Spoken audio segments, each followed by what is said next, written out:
Hello and welcome to a new SEGA News Bits. This is one of those end of the year episodes where we talk about our favorite SEGA games, this time in 2017.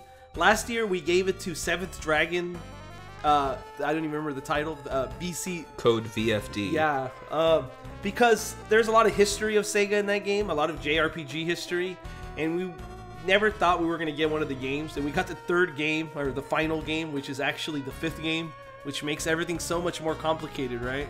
Yeah. This year we got a lot more games, like a lot of heavy hitters. We got Yakuza 0, which is probably one of the best rated Yakuza games of all time. We also got Sonic Mania, which is the best selling Sonic game in the last 15 years. That's a big deal. So we got to decide what game wins our game of the year. What game was your game of the year, Barry?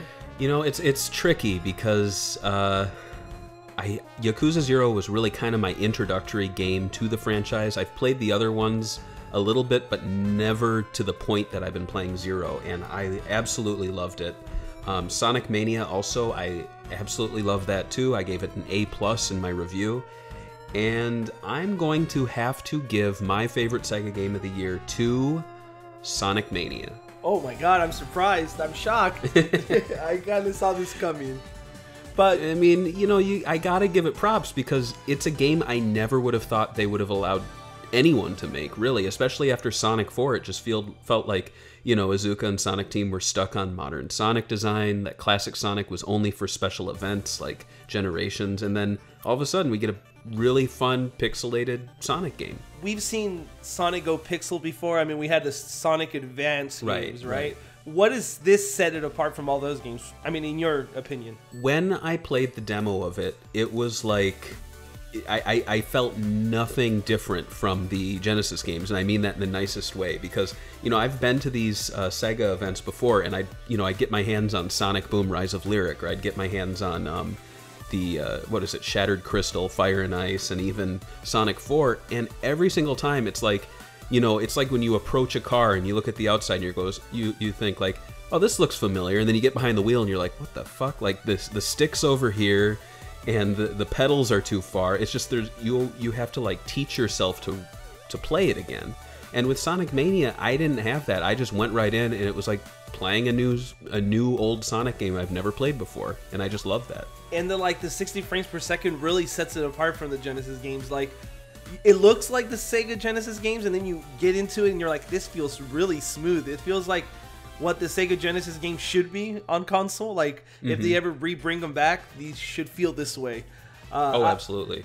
The drop dash actually adds a lot to the game, I think. I use it a lot when I play the game. And the level design's really really well done in this game. Really smart. So that's my... Okay, so now I have to decide what my game of the year is. And yes, I almost gave it a Yakuza 0 because it does everything that the Yakuza franchise should have been doing a while back. Like, it's like all these layers they've added throughout the years, the last decade, they kind of put it in this game and they perfected it. It's 60 frames per second. The controls are awesome.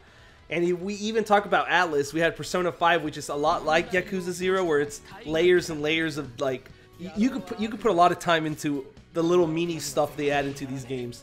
But I had to give it to Sonic Mania 2, and probably for different reasons. I think Sega really showed that they care about their older brands, and if I wanted other Sega brands to come back, I would want them to be handled the way Sonic Mania was handled. It was handled with nothing but love, you know? You could tell from the boot menu to the end screen that everything was passion, you know? It was passion driven. Yeah. And you don't get a lot of that in gaming, especially sometimes in modern Sega games. Yeah, and it makes me really hope that this kind of starts an initiative, not just for more 2D Sonic games, but for something like Streets of Rage 4. Like, why not do something like Sonic Mania? But the thing is we would need developers with that passion, and I don't think you could say to Taxman and Stealth and the team, hey, now make Streets of Rage. They'd be like, I'm not really into that franchise, you know? So exactly, yeah.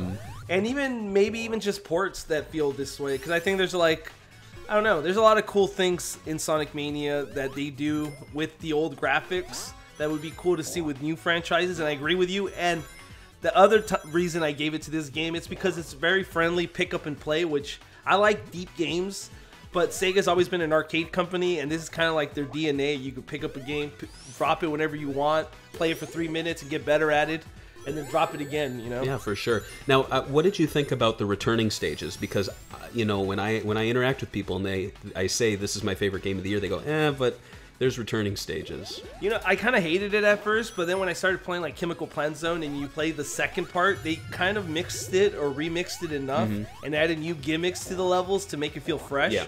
So I'm not hating on that. I wish it was all original, but like, God, so much work they put into those original stages. We would probably have to wait like a couple more years to get that game out.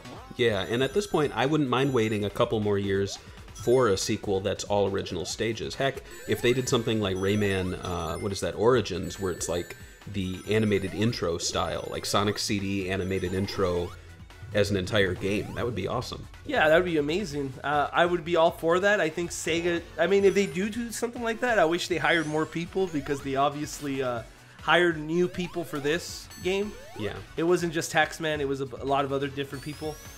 And just give me those T-Lopes soundtracks and I'm good.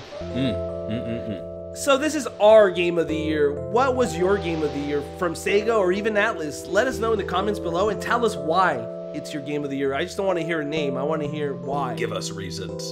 And what do you want Santa to bring you this year? Sega Saturn. Of course.